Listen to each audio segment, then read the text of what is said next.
Primero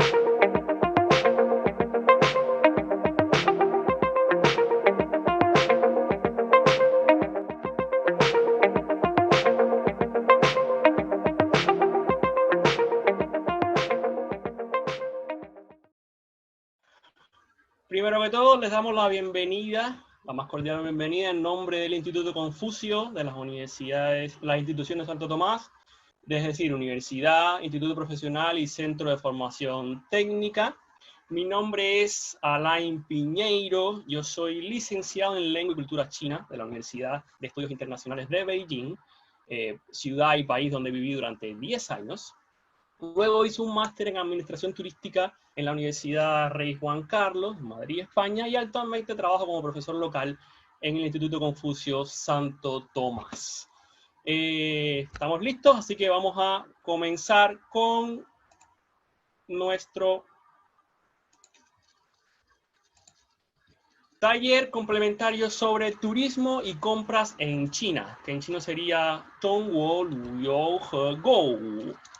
Vamos a estar hablando, como les decía, de dos temas. Turismo, vamos a ver los principales lugares turísticos en China, por qué son importantes, y luego también vamos a ver el tema compras, qué comprar en China, dónde comprar, vamos a ver un mapa de fabricación de relación a dónde están ubicadas las fábricas, las ferias, etc. Entonces, como tenemos mucho tema, vamos a comenzar ya. Pero antes de entrar en tema de turismo y compras, vamos a ver dos datos curiosos sobre China. Uno es por qué se llama China, y el segundo es qué significa su nombre.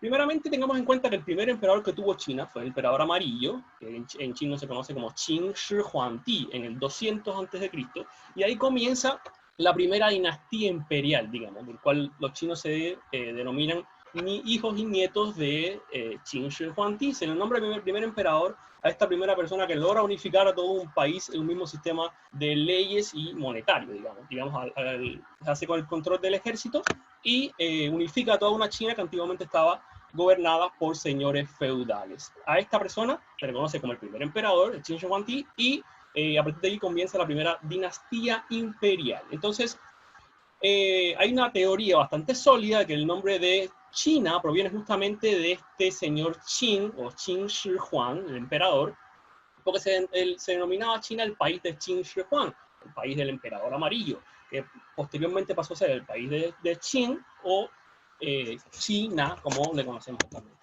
¿Y por qué se llama China? Este es el mapa mundi que vemos nosotros en Occidente, digamos, donde el continente americano está a la izquierda, África y Europa en el centro, y China y Asia a la derecha.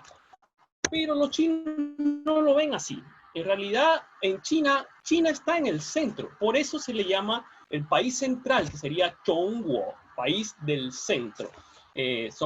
Nuestra cultura es tan variada que incluso en eso somos diferentes, en cómo vemos el mundo, cómo nos posicionamos.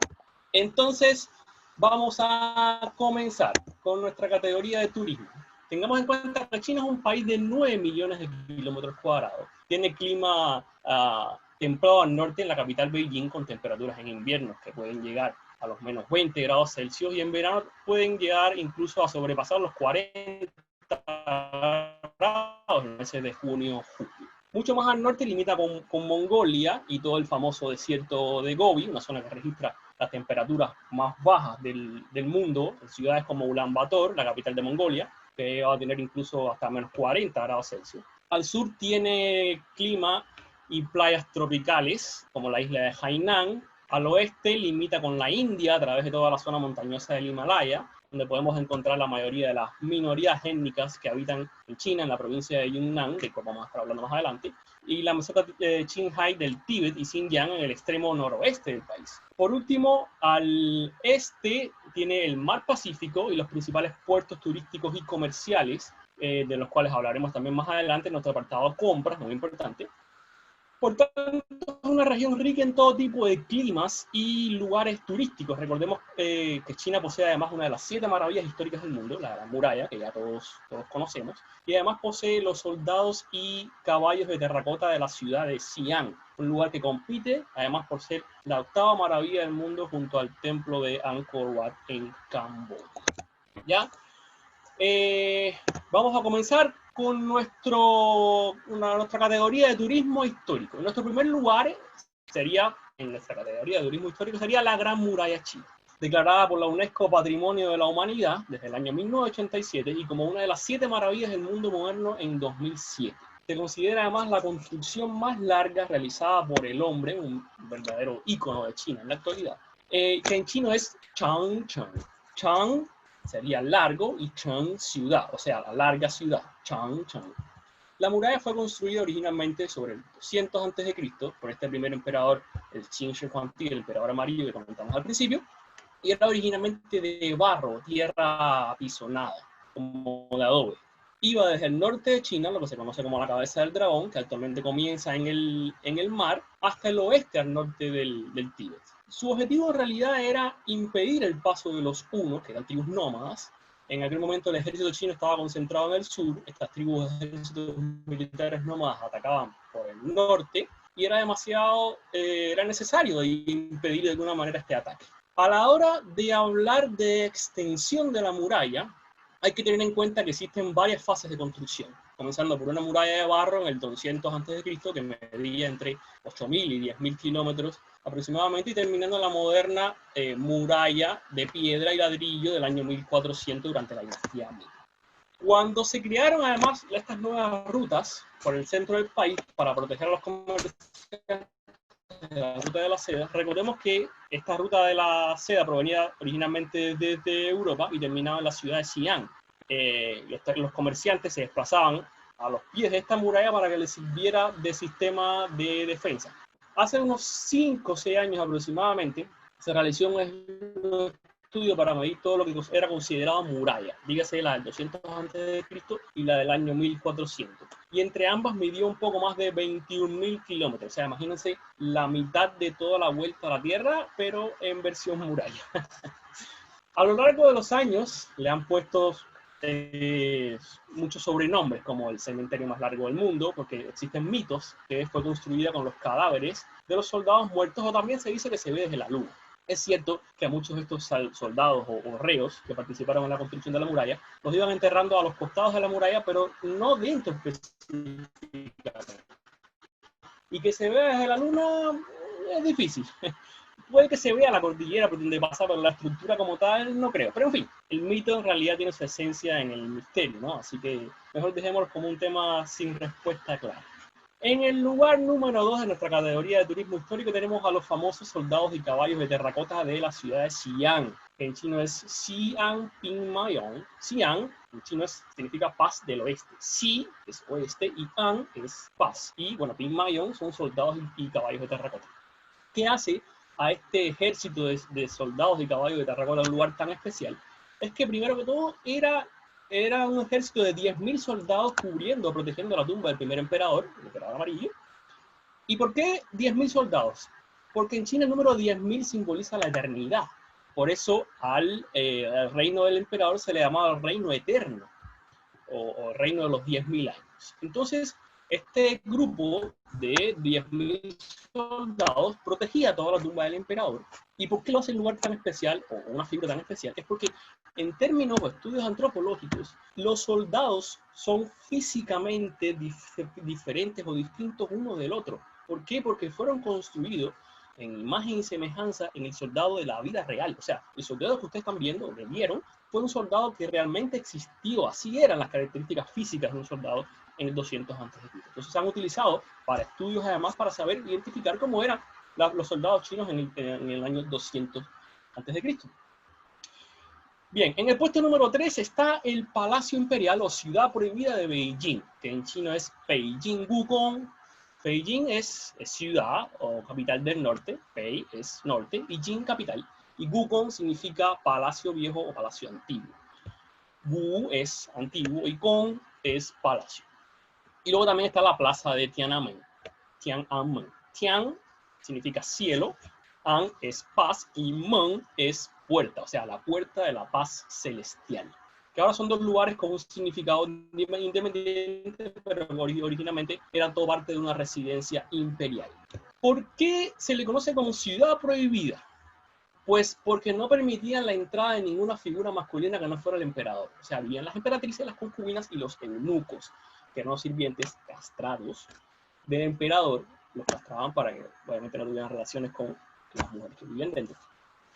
Entonces, este lugar fue residencia imperial de 24 emperadores, 13 emperadores de la dinastía Ming y 11 de la dinastía Qing, desde principios del 1400 hasta principios del siglo XX.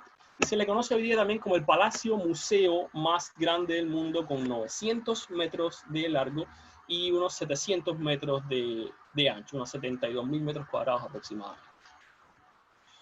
Por su parte, la plaza de Tiananmen, también conocida actualmente como el centro político más importante de China, porque además de que se considera la plaza a cielo abierto o al aire libre más grande del mundo, también tiene el Palacio del Pueblo o el Gran Salón del Pueblo, que es el máximo órgano legislativo del país y sede de grandes acontecimientos diplomáticos, culturales, como la sesión de la Asamblea Popular Nacional, que se realiza todos los años en el mes de marzo. Hay una especie de recorrido itinerario turístico por China que se llama la Ruta del Yuan Chino. ¿Qué significa la Ruta del Yuan Chino? Los billetes en China, categorías 1, 5, 10, 20, 50 y 100, la mejor categoría, tienen por detrás la imagen de un paisaje. El billete de 100 yuanes, que es la mayor categoría, tiene justamente la imagen de la plaza de Tiananmen, o el del Gran Palacio del Pueblo. Por último, pero no por ello menos importante, nuestro cuarto lugar turístico es el Templo de Lhasa o Potala, o Palacio Potala, que en chino es Putala Gong, es la máxima expresión de la cultura, de la arquitectura y cultura tibetana y residencia de varios Dalai Lama desde 1642 hasta el año 1959, fecha en la que el 14º Dalai Lama se exilia a la India. Los budistas tibetanos consideran que los Dalai Lama son emanaciones o discípulos de Buda, digamos. Y se cree que tras morir esta persona, su conciencia reencarna.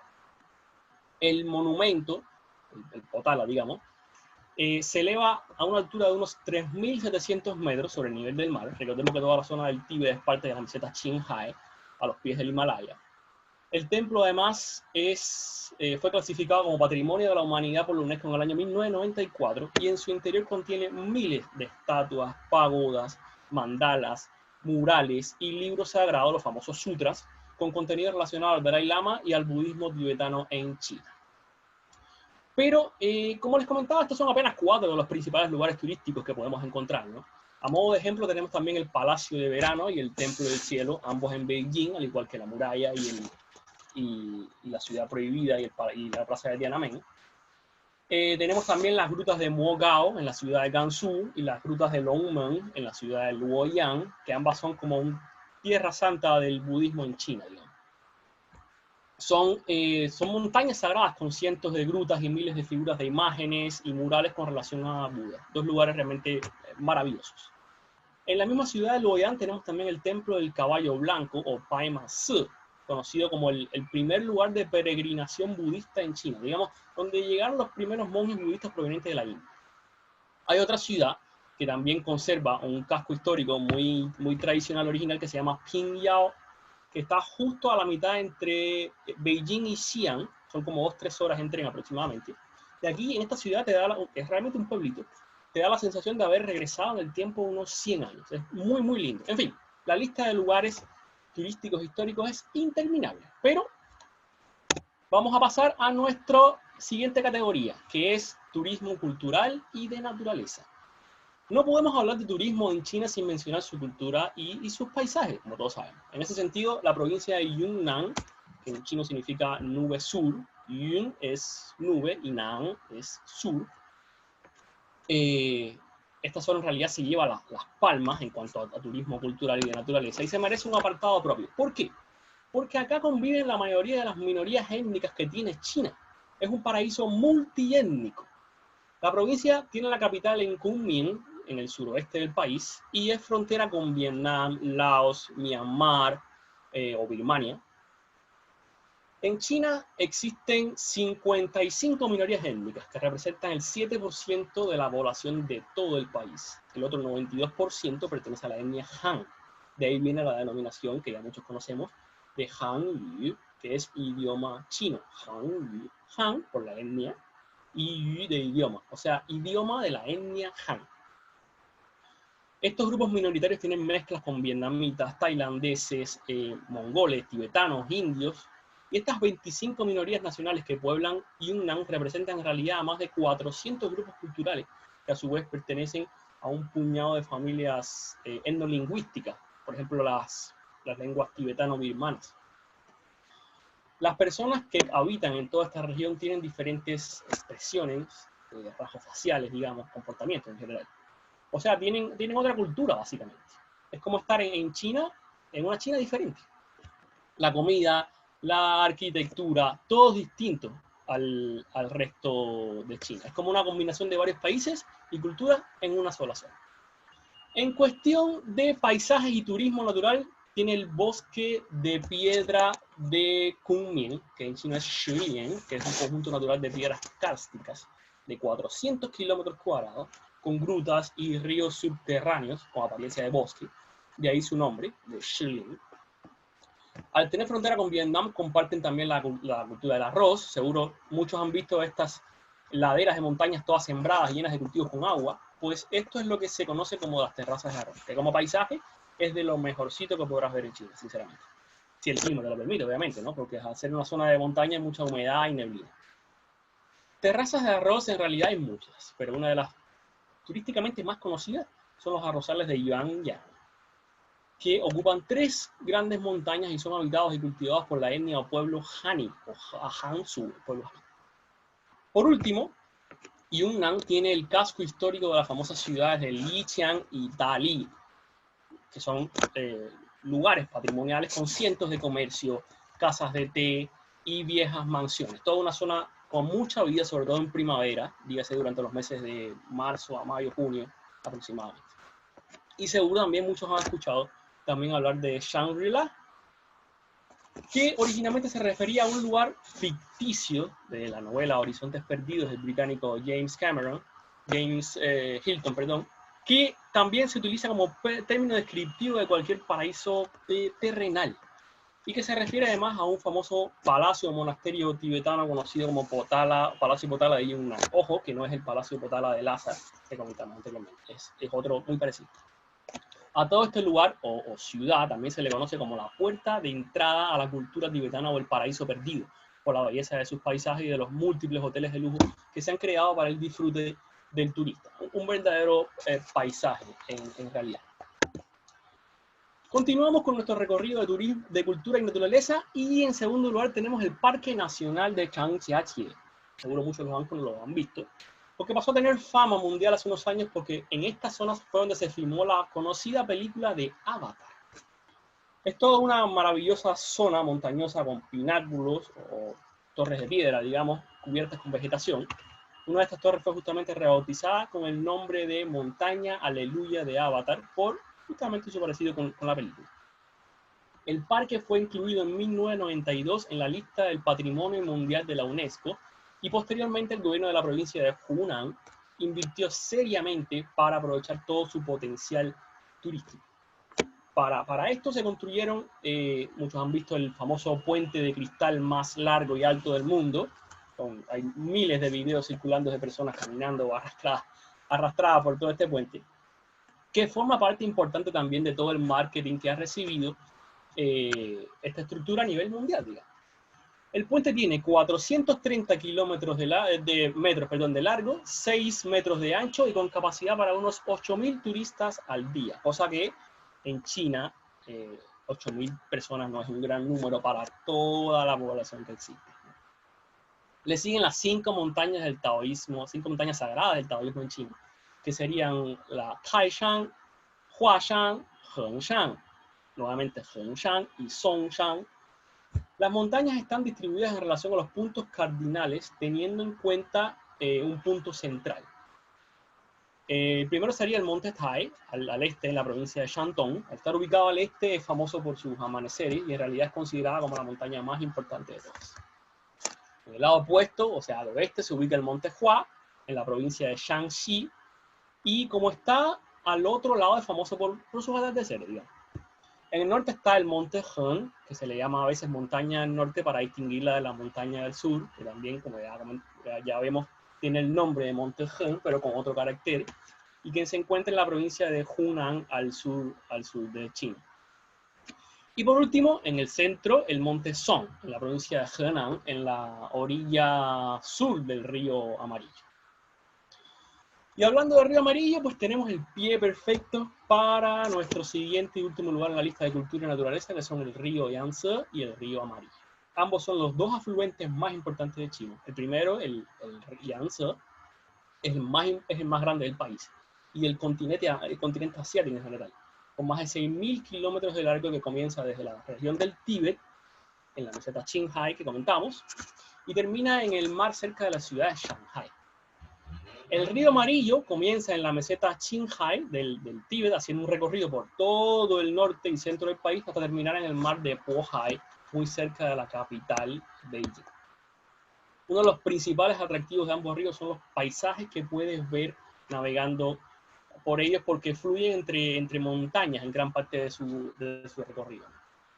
Existen cruceros también, por ejemplo, que realizan viajes turísticos durante varios días y van haciendo paradas en los diferentes pueblos a su camino, como es el caso de los cruceros Yangtze Gold, como el nombre del río Yangtze, y Gold de oro en inglés, que parten desde la ciudad de Chongqing y termina su viaje en el famoso proyecto de ingeniería de la gran represa de las Tres Gargantas en la ciudad de Yichang. Recuerden que les comentaba que hay una ruta que se llama la ruta del yuan chino, pues el billete de 10 yuanes es justamente este lugar, el lugar donde comienza la represa de las Tres Gargantas. Maravilloso. Bien. Veamos ahora nuestra categoría de turismo ciudad.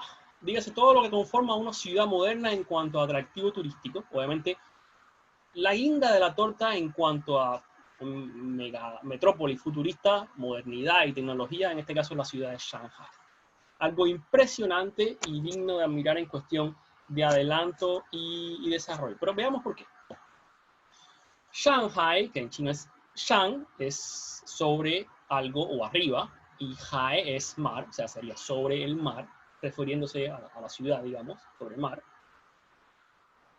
Es actualmente la ciudad más poblada de toda China y una de las más pobladas del mundo, con unos 23 millones de habitantes en aumento, concentrados en unos poco más de 6.000 kilómetros cuadrados.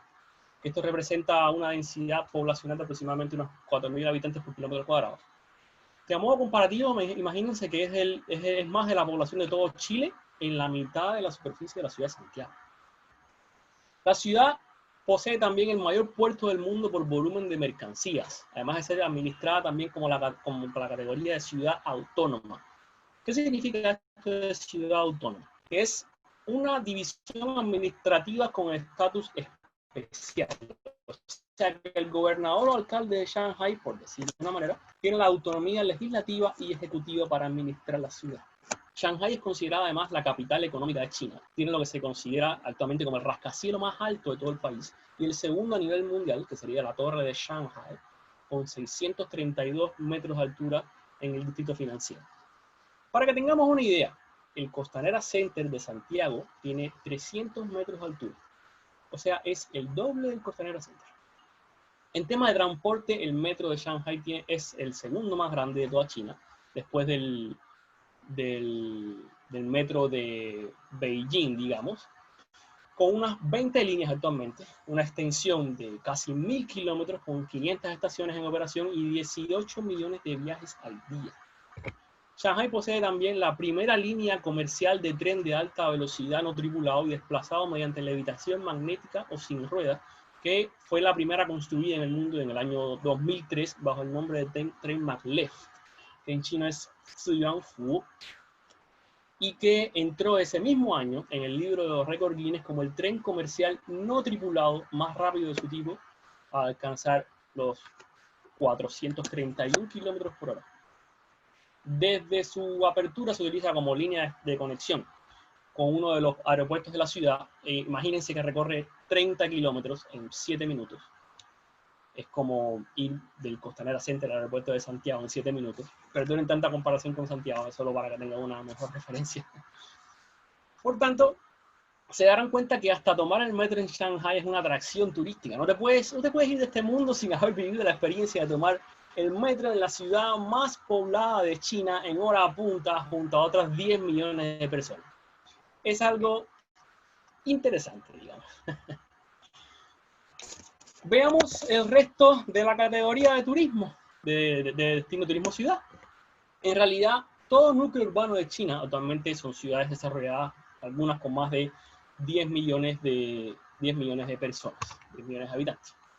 El gobierno creó estas ciudades y núcleos urbanos por todo el país para que abastecieran a las ciudades del campo y las personas que vivían en zonas rurales no tuvieran la necesidad de dejar su lugar de residencia o dejar de trabajar la tierra para ir a buscar un mejor estilo de vida de ciudad o pertenecer a una zona urbana, digamos.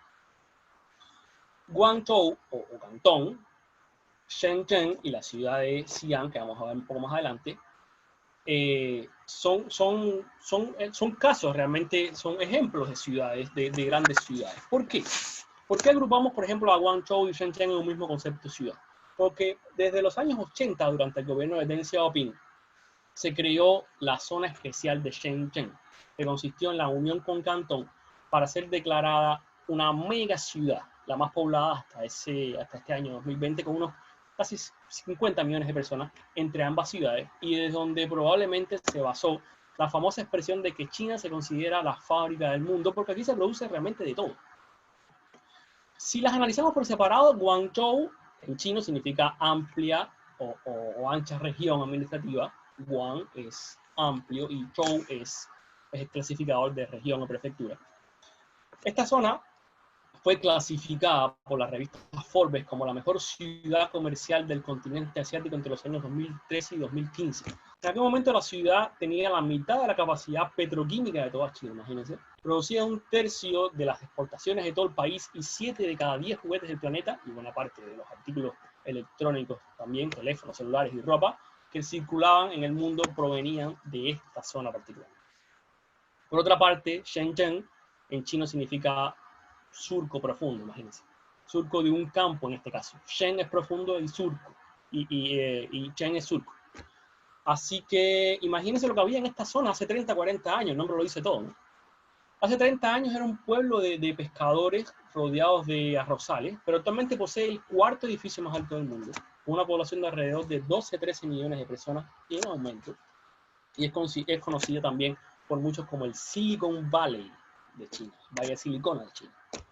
Fue la primera ciudad en China en garantizar que todos los autobuses y taxis fueran eléctricos en 2019, y obtuvo también el primer lugar en el ranking de ciudades chinas con mayor potencial de desarrollo, superando incluso a las capitales Beijing y Shanghai. Desde entonces, toda esta zona de Cantón y Shenzhen se convirtió en una explosión de fábricas y construcciones que han creado un paisaje urbanístico con algunos de los edificios más modernos del mundo, a través de donde se exportan pues todo tipo de productos mediante el puerto de Cantón. Por otra parte tenemos la ciudad de Xi'an, que es uno de los mejores ejemplos de núcleos urbanos modernos, como les decía, porque hace unos 20 años la ciudad era famosa por los soldados de terracota, que comentamos anteriormente, la muralla que rodeaba toda la ciudad y su centro y su barrio musulmán. El resto eran campos de cultivo, pero actualmente concentra 12 millones de personas contando sus distritos condados, y el gobierno le entregó el título de mayor ciudad de inversión económica y también le dio el sello de Made in China 2025, un plan diseñado por el actual presidente Xi Jinping para garantizar el desarrollo del país y favorecer a la clase media.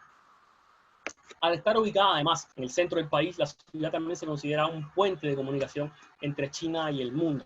Recordemos que la ruta de la seda partía y terminaba en este lugar, así que si viajas a Xi'an a ver los soldados de terracota, pues ve preparada para encontrarte también con una ciudad moderna y súper desarrollada. Obviamente tampoco puede faltar en la categoría de ciudades Hong Kong, que en chino es Xiangan, que significa puerto fragante, de fragancia, y Macao, que es Aomeng. AO es la abreviatura utilizada para referirse a Australia, y Meng, como muchos ya saben, es puerta. Ambas son las dos únicas regiones autónomas administrativas especiales que existen en China bajo el concepto de un país, dos sistemas, que creó el presidente Deng Xiaoping en los años 80. Macao, por su parte, fue administrada por la colonia de gobierno portugués desde mediados del siglo XVI hasta 1999, siendo la primera y última colonia europea en China, y actualmente también mantiene su propio sistema legal de seguridad pública sistema monetario, política aduanera y de migración.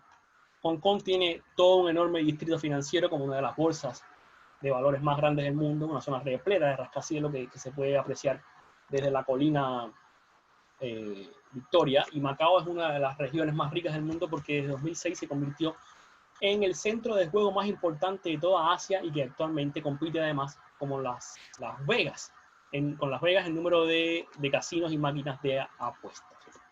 Bueno, estos son solo algunos ejemplos de grandes ciudades modernas, como les comentaba. La verdad es que en China está repleta de construcciones y zonas desarrolladas por todas partes, como la ciudad de Tianjin, muy cerca de Beijing, Qingdao, uno de los principales puertos. Tenemos también Chongqing, Nanjing, Wuhan, tal vez esta les suena un poco más conocida actualmente, Hangzhou y muchas otras más. El turismo da para mucho tema en realidad, como la famosa ruta del yuan que les comentaba, el turismo de compra, transporte ligado al turismo, en fin. Pero veamos ahora nuestro segundo tema del webinar, que sería compras. Antes de empezar con el tema compras, no sé si alguien tiene alguna duda, quiere hacer alguna pregunta, antes de empezar con otro tema, digamos. Sí, Lao Sure. Primero, decirte que en el patio está, pero todo el mundo comentando qué temas más entretenidos, que quieren conocer China, que la ciudad prohibida, que la Gran Muralla, están todos fascinados en el patio del liceo, así que para comentarte por ese lado. Y por otro lado, tenemos varias preguntas de los alumnos. Por ejemplo, están preguntando sobre la muralla china. ¿En qué ciudades se puede visitar la muralla china? ¿Cuánto tiempo tengo que dedicarle? Y también, ¿se puede recorrer completa? Buena pregunta, en realidad son preguntas interesantes. La muralla, como ya comentamos, iba por todo el norte del país, ¿cierto? Comenzaba en la cabeza del dragón, que es actualmente empieza en el mar, incluso está esa cabeza de dragón, ese inicio de la muralla está bajo el agua actualmente.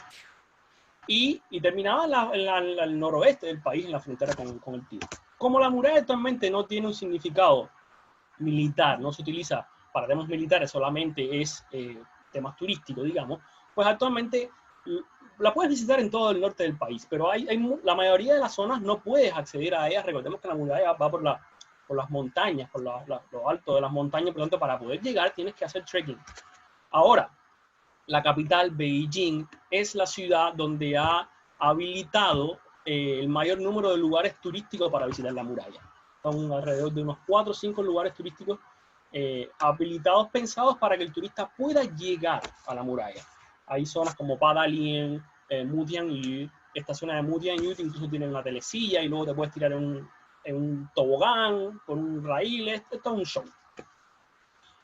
¿Cuánto tiempo se le puede dedicar? Pues en realidad depende de cuánto tiempo tengamos, digamos, ¿no? Para viajar a China. Recordemos que es un país tan lejano. Yo sugiero que si nos vamos a ir a un lugar tan lejos, imagínense, son casi 30 horas de vuelo, dediquemos por lo menos un par de semanitas. Por lo menos un par de semanitas. Perfecto. Dígame, profesor. Y no sé si se me quedó alguna otra pregunta para responder.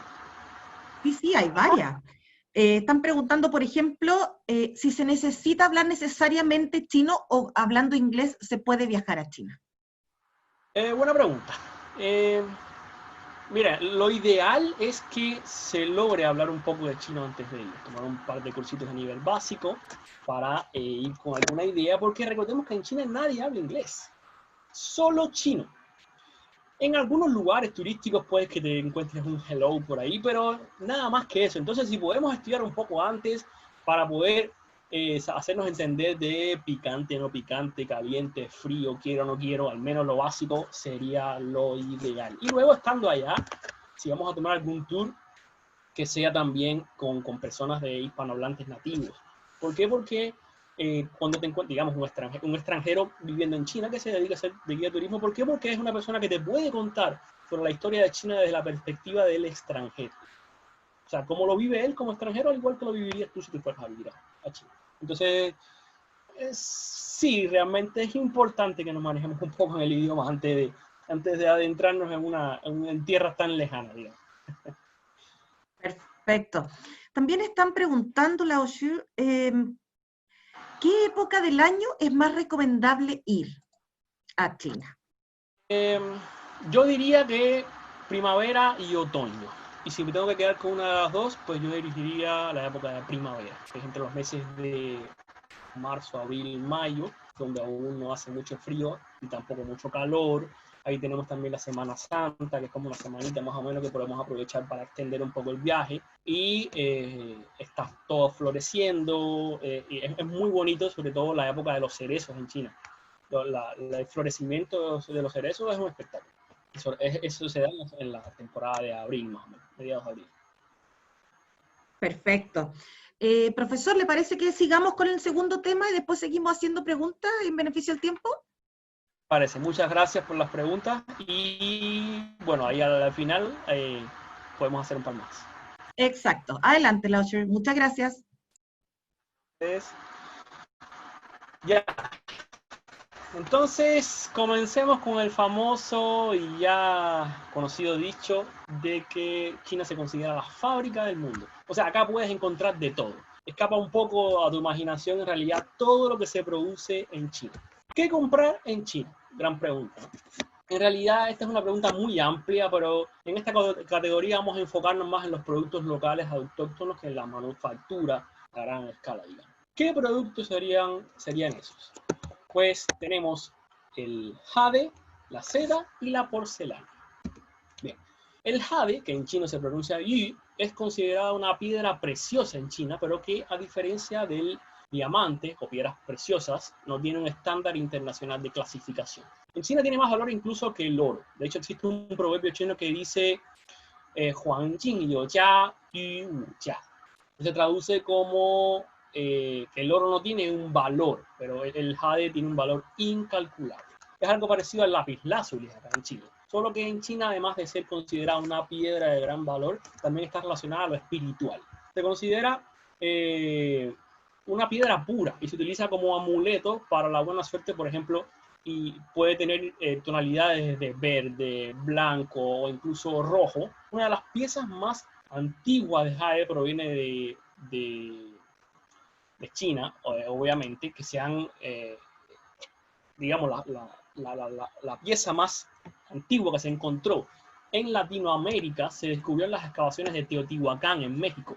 Era un dije de jade, o es un dije de jade con inscripciones correspondientes a la época de la dinastía Han China, sobre el 200 a.C. Actualmente es muy difícil lograr diferenciar si estás comprando una piedra real de jade, pero hay algunos sustitutos, como la serpentina o la nefrita, que son minerales muy parecidos pero menos resistentes, y otras muchas falsificaciones, como nos podemos imaginar. Es una de las características de China, como todos ya sabemos, la falsificación. ¿Cómo diferenciar que sea jade original? Bien, debemos fijarnos en el brillo de la piedra, que no tenga burbujas o grietas en su interior, pero aún así es una tarea realmente difícil incluso para los que conocen. ¿Cuánto puede costar una pieza de jade? Pues esto último depende de muchos factores, dígase del tamaño, del trabajo de la piedra, de qué año data y por último del lugar o persona que la venda. Los brazaletes de jade pueden llegar a costar millones de dólares por pieza. Fue el caso de un collar de jade con broche de rubí y diamante que fue vendido en una subasta en Hong Kong en abril de 2014 por 27 millones de dólares. Mientras que los objetos más pequeños pueden tener un precio ligeramente inferior a los $1.000. En China en realidad no existe un lugar específico como para comprar jade, digamos. Hay mercados de jade inmensos como el mercado de jade de Hong Kong y cientos de centros comerciales por todo el país especializados en venta de jade.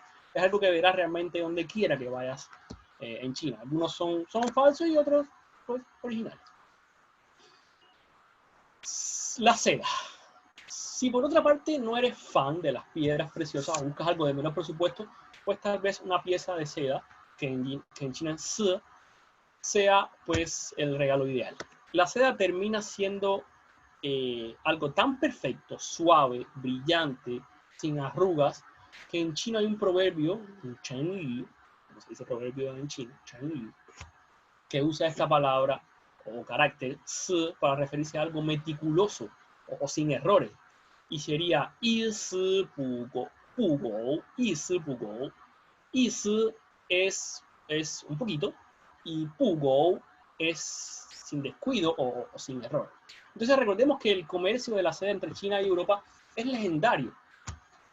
Comenzó por la dinastía Han, sobre el 200 a.C., a través de la famosa ruta de la seda que les comentaba, que comercializaba todo tipo de productos desde China y para China.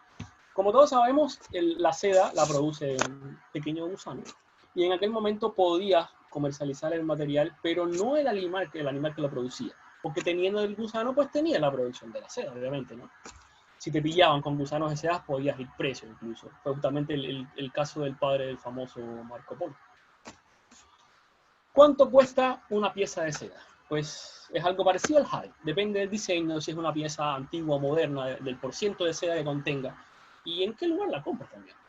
Uno de los mitos más populares de la moda es que cuando uno paga mucho por una prenda, en realidad estás pagando marketing. ¿Cómo se vende esa prenda? El precio puede variar desde los 8 hasta los $80 por metro. Imagínense que para obtener un kilo de seda, utilizable en este caso, hacen falta más de 6.000 gusanos. Por esto suele mezclarse con poliéster u otras fibras sintéticas para reducir su valor. ¿Cómo diferenciar que sea seda original? La calidad de la tela debe ser suave, no debe arrugarse en lo más mínimo. Cuando la truja debe tener brillo, pero tampoco tanto. ¿Dónde comprar seda? Por ejemplo, en Beijing hay un centro comercial de 6 plantas que ocupa toda una manzana que se llama el Mercado de la Seda. Pero curiosamente, acá se vende de todo menos seda. Es un centro comercial de imitaciones de todo tipo de productos enfocados al turista. Entonces pasa al igual que con el jade. Son productos originarios de China y te los encontrarás por todos lados con todo tipo de calidades, desde imitaciones por $5 hasta precios con 5 ceros. Bien, por último, pero no por ello menos importante, la porcelana, que en chino se pronuncia zi. Hay una palabra muy usada en China para referirse a algo fuerte que lleva este carácter y es zi shi. Es una frase, en una frase, digamos, sería ta shen qi hen zi shi, que significa su cuerpo es muy fuerte. Y así aprovechamos e incluimos nuevo vocabulario también a nuestra dialéctica, ¿no? Con todo lo que es jade, seda y porcelana. Actualmente la porcelana en este caso suele encontrarse sobre todo como jarrones, vajillas, cajas y juegos de té. ¿Dónde comprar porcelana? En este caso sí tenemos un lugar que se especializa en porcelana china desde tiempos antiguos y se trata de la ciudad de Qingdecheng, en la provincia de Jiangxi, en el centro sur del país, conocida como la capital mundial de la porcelana china. El nombre lo dice todo, la capital mundial de la porcelana china. Si hay un lugar donde comprar buena porcelana, es acá. Los objetos de cerámica más antiguos de esta localidad tienen más de 1.700 años y acá se elaboraron los primeros jarrones y piezas de porcelana imperial blanca y azul durante la dinastía Yuan a finales del siglo XIII. Pero obviamente no es necesario que vengas o que viajes hasta esta ciudad, en el centro sur de China, específicamente a comprar porcelana. Las tiendas de este tipo de objetos abundan por toda China, al igual que el jade y la seda.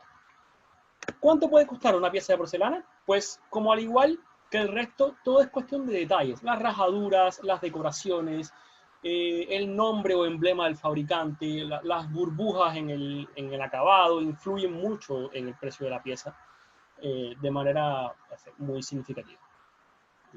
Un tazón de porcelana de 13 centímetros de casi, imagínense, de casi 900 años de la dinastía Song, usado para lavar cepillos, rompió el récord para cerámicas chinas en una subasta en Hong Kong en el año 2017, cuando se vendió por unos 38 millones de dólares. Imagínense, para lavar cepillos, algo pequeño. Pero, bueno, si tu presupuesto no es tan alto, siempre podrás encontrar buenas piezas en los pequeños barrios tradicionales donde existen estas pequeñas tiendas de antigüedades. Y como todo arte, pues, ya saben, el valor depende de lo que usted esté dispuesto a pagar en realidad. Bien.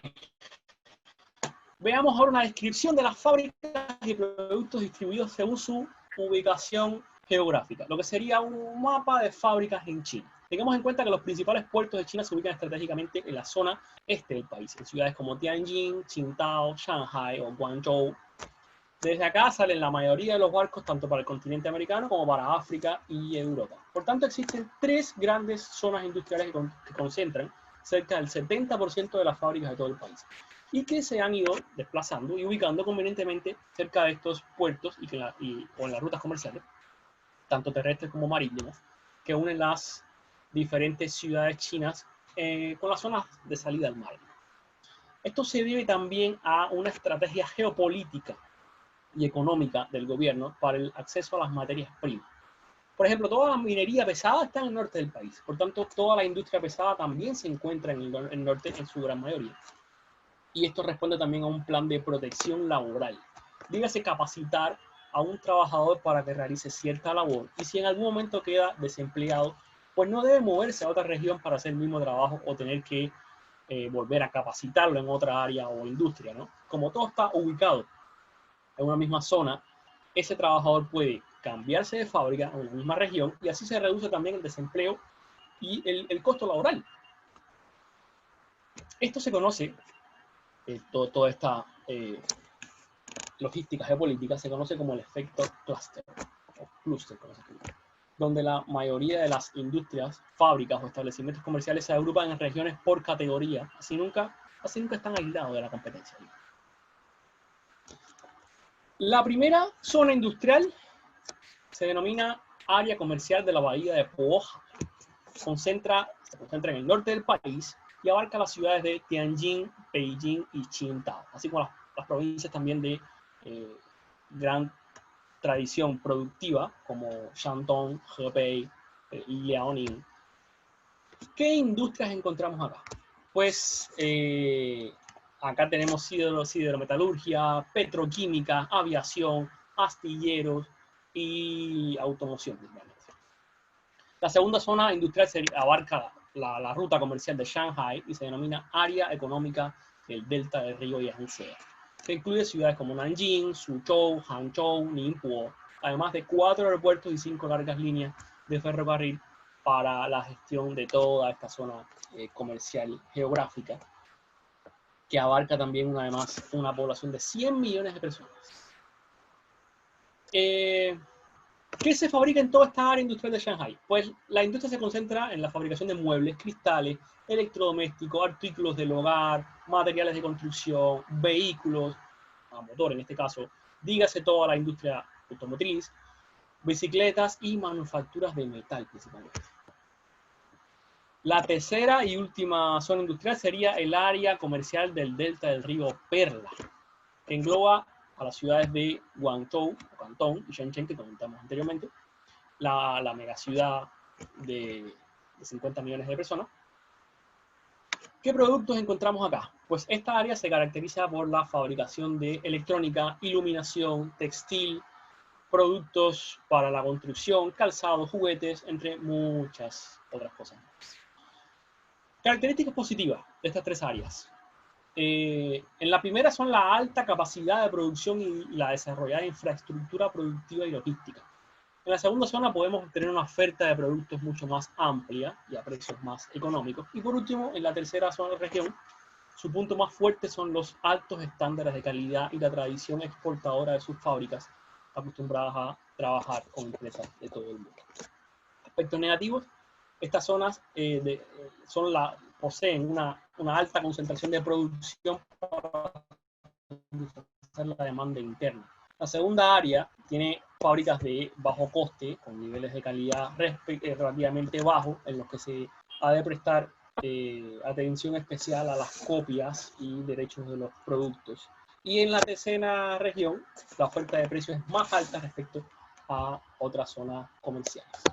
Ya, veamos rápido ahora temas ferias. Acá tenemos, pues, en Beijing, por ejemplo, en este caso tenemos ferias de aeroespacial, agrícola, alimentación, construcción, farmacia. Aquí les voy a dejar un detalle por categorías y ferias y centros de exhibición para que ustedes después le den un repaso con más calma. Para Shanghai, igual, tenemos energía, moda, servicios, tecnología, vino, una categoría que nos interesa mucho en Chile, ¿cierto? En esta categoría de vinos tenemos la feria CIAL, luego también está la China International Wine Industry Expo, y la Shanghai International Wine Expo. Digamos con Guangzhou, que tiene diseño electrónico, electrónica hogar, informática, óptica, salud, servicios, sistemas de comunicación, tecnología, en fin. En realidad, las ferias más importantes, cuando hablamos de ferias, la mayoría se concentran en el Cantón, como la famosa feria de Cantón, que todos conocemos, ¿no? Pero si buscas una industria o una feria más temática, lo ideal es que busques un lugar donde se expongan los productos específicos que tú vas a encontrar, no a lo mejor como la feria de Cantón, que expone pues de todo un poco. Veamos ahora negociación y regateo. El proceso de negociación y protocolos pues tiene su base principalmente en el comportamiento protocolar y el conocimiento de las normas de respeto y socialización en China, ¿no? Para poder definir una relación de amistad o de negocios. El protocolo influye en casi todo. Dígase comida, regalos, formas de vestir, de saludar, de expresarse, entregar tarjetas de presentación, temas de conversación, en fin, en todo. Veamos primero rápido algo de vocabulario de negociación y regateo. ¿Qué palabras tenemos que tener en cuenta? Aquí les dejo un listado de algunas frases y palabras para que ustedes después las analicen después con más calma. En cuanto a negociación tenemos, que en chino se dice tang pan. Tenemos formas de saludar como nin hao, que es hola, de manera formal. Nin, como ya muchos sabemos, es usted. Como por ejemplo, ren shi ni hen gao xin, que sería un placer conocerlo. Luego, en términos más comerciales, tenemos Chinkou y Chukou, que sería importación y exportación. También tenemos varios tipos de gastos, que se dice Feiyong, como gastos de operación, Qingyin Feiyong, o de administración, Guangli Feiyong. Y así hasta llegar a temas de precios de compra y venta, que serían Gou, Jiage, valor de compra, o Xiao Shou, Jiaqian, precio de venta. En temas de regateo podemos utilizar palabras o frases más informales, porque regateo es algo informal al fin y al cabo, ¿no? Por ejemplo, llega toshao qian, esto cuánto cuesta, o tai kuela, es demasiado caro, así con tono incluido, tai kuela. Y por último, podemos decir si el producto nos gusta o no, que sería zhiliang hao, buena calidad, o zhiliang bu hao, mala calidad, o también xi huang o bu xi huang, me gusta o no me gusta. Y para terminar, protocolo, reglas y normas de comportamiento. ¿Qué hacer y qué no hacer? Comencemos primero por lo correcto, por lo positivo. ¿Qué hacer? Lo primero es saludar con un apretón de mano. Con una sola mano, si se tiene algo de confianza, se puede utilizar las dos manos rodeando la mano de la otra persona. Practicar tu chino básico en el saludo. Decir al menos Nin Hao te anota un buen punto. Aprender a pronunciar tu nombre en chino. Esto les hace saber tu interés por su cultura y el idioma, digamos, ¿no? Entregar la tarjeta de presentación con las dos manos, con motivo de respeto. Tu tarjeta debe tener dos caras. Por una de información en tu idioma o en inglés, y por la otra en chino, que diga tu nombre en chino y el cargo en la empresa o profesión. Ser puntual, muy importante. En China la tardanza es mal vista. Rara vez veas a un chino llegar tarde o a un encuentro. Compartir la comida. En China, en las cenas formales se usa una mesa redonda giratoria de cristal donde se van poniendo los platos y cada cual va sacando lo que le gusta. No es un plato para cada uno, digamos. El brindis se hace poniendo tu vaso ligeramente por debajo del vaso del otro, de la otra persona, como señal de respeto. Practica, importante antes, el uso de los palillos. Será bien visto el hecho de que sepas usarlos correctamente. Y bueno, utilizar envoltorios rojos si lo combinas con el número 8 mejor, que es el número de la buena suerte en China. Importante, el número 8 es el número de la buena suerte en China. El rojo es el color nacional y simboliza prosperidad y buena suerte. Entonces, veamos algunas cosas sobre qué no hacer. Por ejemplo, no usar maquillaje muy resaltado o con colores, para el caso de las mujeres. En China, la blancura de piel se considera algo fino, elegante, como de alta clase. Porque las personas que tenían la piel oscura eran las que trabajaban en el campo. Por tanto, las mujeres normalmente no suelen tomar sol para que no afecte su color de piel natural. Y por eso es que el maquillaje tiene colores muy tenues, apenas se nota, muy discreto. Otro punto es no utilizar faldas cortas o vestidos que enseñen más de la cuenta, como el ombligo, por ejemplo. Enseñar el ombligo un escote es demasiado pronunciado. No usar perfumes o aromas demasiado fuertes, aunque es cierto que el perfume con el paso del tiempo se va integrando en la cultura china, aún es visto como algo poco común. Son sensibles a los olores, digamos. No regalar dinero ni relojes, importante, porque es una forma de medir el tiempo que te queda en la vida. Según ellos, combinar los regalos con el número 4, que en China es de mala suerte, tampoco suele ser bien visto porque no queremos nada que signifique atraiga la mala suerte, ¿cierto? Porque se pronuncia parecido a como se dice muerte en China. Y para terminar, nunca apuntes con el dedo a otra persona. Siempre, si quieres dirigirte a alguien, hazlo con la mano extendida, con la palma de la mano hacia arriba. Y eso sería todo. Espero les haya gustado. Y si tienen alguna duda o pregunta, pues nada, para eso estamos. Excelente, Lao Shu, perfecto. Qué interesante todo lo que conlleva el tema de la negociación, de lo importante que es para los chinos que nosotros demostremos interés en su cultura, qué importante saberlo antes. Sí, el tema protocolo, culturalmente tenemos muchas diferencias, por tanto es bueno conocer un poco la cultura de la persona del país que estamos visitando, tanto de turismo como de trabajo, negocio. Exactamente. Aquí hay algunas preguntas que han enviado los alumnos. Preguntan si aceptan tarjetas de crédito. ¿Hay que sacar algo en especial? Mire, la mayoría de los lugares acepta tarjeta de crédito, pero ojo, no ir confiados a que la tarjeta de crédito nos va a salvar la vida, porque realmente no es así. Por ejemplo, hay lugares como McDonald's en China que no acepta tarjeta de crédito. Entonces, muchos sí la aceptan, las más comunes son Mastercard y Visa. Si vamos a ir con una tarjeta de crédito, pues asegurarnos de que esté desbloqueada a nivel internacional para que podamos usarla fuera de Chile, en este caso. Pero siempre, siempre ir con dinero en efectivo. Idealmente vayan al banco acá con plata, con dinero chileno y cambien de dinero de peso chileno a yuanes y así ya llevan yuanes en efectivo, digamos. Puedes usar la tarjeta, pero no nos confiemos de que el uso de la tarjeta nos va a servir para todos los lugares, digamos. Entonces, ¿siempre es mejor llevar yuanes que dólares?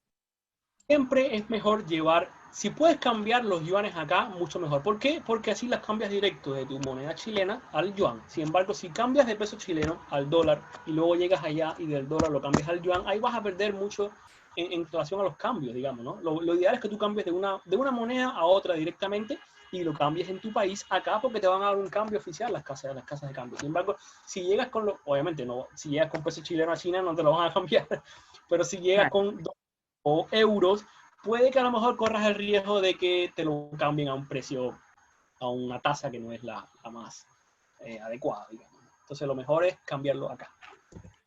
Perfecto. También están preguntando que hablaste mucho sobre el mercado de la seda, que es maravilloso, y hablaste mucho de las imitaciones que se venden ahí. ¿Qué tal son estas imitaciones? Pregunta. Mira, el mercado de la seda, que se vende de todo menos seda, como les decía, en un centro comercial de 6 plantas de toda una manzana en Beijing, realmente ha mejorado muchísimo su calidad. Ha mejorado mucho la calidad de los productos que venden. Aún así, tengamos en cuenta que por muy real que parezca, todo es imitación. Ahora, hay imitaciones e imitaciones. Hay cosas que ellos tienen apartadas para un público en específico, donde obviamente son productos más caros que, si bien son imitaciones de muy buena calidad, puede que también no sean imitaciones, ojo, ¿eh? No es que todo lo que se vende acá sea 100% imitación. Puede que el 90% sea imitación, pero puede que también te encuentres cosas que realmente son de muy buena calidad, son originales. Claro, no te la vas a encontrar a un precio de la imitación, va a ser un precio caro, pero en este mercado de la seda puedes encontrar desde seda, puedes encontrar bolsos, carteras, maletas, zapatos, souvenirs, jade, porcelana, relojes, de todo. Lo que quieras está en este mercado. Ahora, a precio turista. Ojo, es un mercado para el turista. Si vas a comprar algo a China, digamos, para hacer negocio o comercio, este no es el lugar. Este es un lugar para ir como turista. Perfecto. Un alumno puso que había entendido de lo que habías dicho que comprar en China es bastante caro. Entonces pregunta si efectivamente es así y para turistear en China hay que tener mucho dinero. ¿Qué pasa? Que tenemos una idea de que China era un país ultra mega barato hace unos 10, 20 años en realidad sí lo era. Pero ¿qué pasa cuando el país va mejorando económicamente, aumentan los sueldos, automáticamente aumenta el costo de producción de la fábrica? Por tanto, el producto que antes te costaba $1 ahora te va a costar 5 porque la fábrica tiene que pagarle más al trabajador, tiene que regirse por ciertas regulaciones. Entonces, ya China no es lo que era antes. Sigue siendo barato para temas de compras al por mayor. No sé, puedes comprarte todo a precios muy económicos, pero depende de la calidad, de la cantidad de lo que compres. Entonces, ¿cuánto dinero necesitas para ir de turismo, digamos? Bueno, depende de lo que vayas a hacer, ¿no? Depende de qué rutas, además, utilices para llegar a China. Digamos, la ruta más, en promedio, la más económica y más corta es a través de Estados Unidos, haciendo escala en Dallas. O sea, Santiago-Dallas, Dallas-Beijing. También hay una ruta que es Santiago-México, Tijuana, y luego hay un vuelo directo de Tijuana a Shanghai, que son como 15 horas, pero bueno, ahí vas a ir. Entonces, China no es que sea un país caro, aún sigue siendo un país relativamente barato, depende de qué vayas a comprar, de a dónde lo vayas a buscar, depende del proveedor que encuentres, muy importante, si vas directo con el proveedor o vas a través de un intermediario. Hay muchos intermediarios que tienen incluso la autorización de la fábrica para ellos venderse como intermediario, como fábrica, perdón, pero en realidad son intermediarios. Entonces, muchas veces tú negocias y llegas a un precio que para ti es económico, pero en realidad estás negociando con un intermediario que te está dando un precio que ya está inflado, porque no es la fábrica. Entonces, también va a depender mucho de a quién le compremos y qué proveedor encontremos, la cantidad y un par de factores más. Entonces, vayamos con la idea de que realmente no es un país muy barato. No es que sea caro, pero aún no es, ya no es la China que era hace 20 años, en cuestiones económicas. Perfecto. Una alumna pregunta si has ido a Chongqing, ¿puede ser? No sé si está bien pronunciado. Dice que quiere ir por la comida picante. Pregunta si tienes algún tip para ir ahí. Muy bien. Si quieres comer picante, no hay mejor lugar que Chongqing. Hay una provincia además que se llama Sichuan. De ahí viene la famosa pimienta de Sichuan. O no sé si han visto los famosos huoguo, que son las joyas mongolas, o las joyas calientes de Sichuan, que es rojo el agua, porque la cantidad de picante que le ponen en esa zona es la zona donde más picante se come en toda China, y mira que en China se come picante, ¿eh?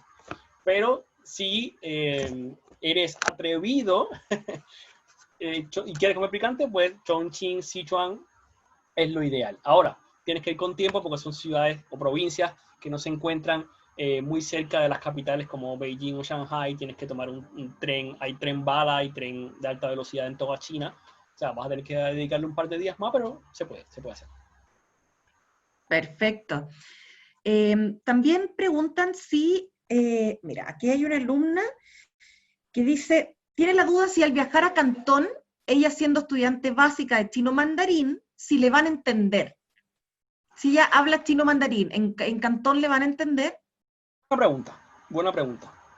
Como mismo los chinos que estudian castellano, estudian español, se dan cuenta de que el idioma, el español, el castellano que hablamos en Chile, o en España, o en Ecuador, Perú, Argentina, no es el mismo castellano español. Entonces, con China pasa lo mismo. Es un país tan grande que tienes norte, sur, este y oeste, donde en cada región hay una pronunciación diferente.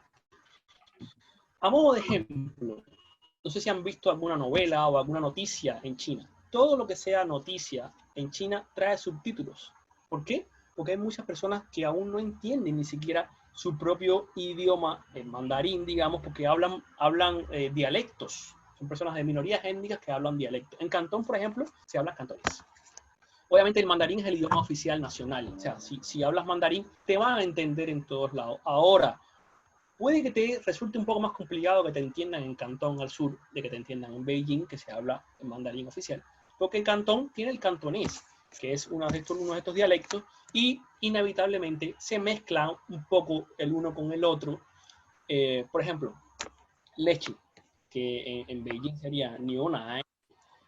Al sur, esa N la cambian por L. Y en vez de Niona sería Leolae. realmente no tiene nada que ver el New Lai con el Leo Lai. Entonces, es cuestión de irse adaptando y de no frustrarse, digamos. En Cantón te pueden entender con el chino mandarín, pero te va a costar un poquito más. Perfecto, entiendo. Y vamos a hacer una última pregunta en beneficio del tiempo, porque ya estamos más de una hora. Preguntan si las ciudades son seguras. Sí, en realidad la seguridad, cuando vivimos desgraciadamente en países de Latinoamérica o del resto del mundo, es algo que nos interesa mucho, ¿cierto? Es algo muy importante. Yo les puedo decir, les puedo garantizar que en mis 10 años que yo viví en China, nunca jamás vi una situación de robo, de asalto, nada violento. En China puedes vivir malas experiencias en relación a estafa, como todos sabemos, pero violentamente no hay una zona en China donde yo te pueda decir no camines por aquí a las 3 o 4 de la mañana. No existe eso en China. Como turista te puedes sentir muy seguro, como viajero puedes caminar por donde tú quieras, por los barrios más pobres, más intrincados, más tradicionales. El hecho de que sean pobres, hay barrios muy, muy pobres, ciudades muy, muy pobres. Pero el hecho de que sean pobres no quiere decir que sean peligrosos. Para nada. No hay un lugar en China donde yo te pueda decir es peligroso. Así que por esa parte es súper seguro. Perfecto. Lao Shi, queríamos agradecerte esta tremenda sesión que hemos tenido. La verdad es que, lo repito, en el patio están todos súper interesados, están muy entusiasmados, me han dado hartas preguntas, así que qué rico también ver que nuestros estudiantes están súper motivados con este tema. Y aprovechar de decirles que tú hablaste de los proverbios chinos en algún minuto, y contarles a los alumnos como una primicia que durante septiembre vamos a tener también un taller complementario como esto sobre los proverbios chinos más conocidos. Así es que a los que les interesó ese tema, para que estén atentos ahí también a esa sesión. Así es que, profesor, muchísimas gracias. Ha sido todo un placer y muchas gracias a ustedes por participar. Gracias a ti. Zaijian. Bye bye.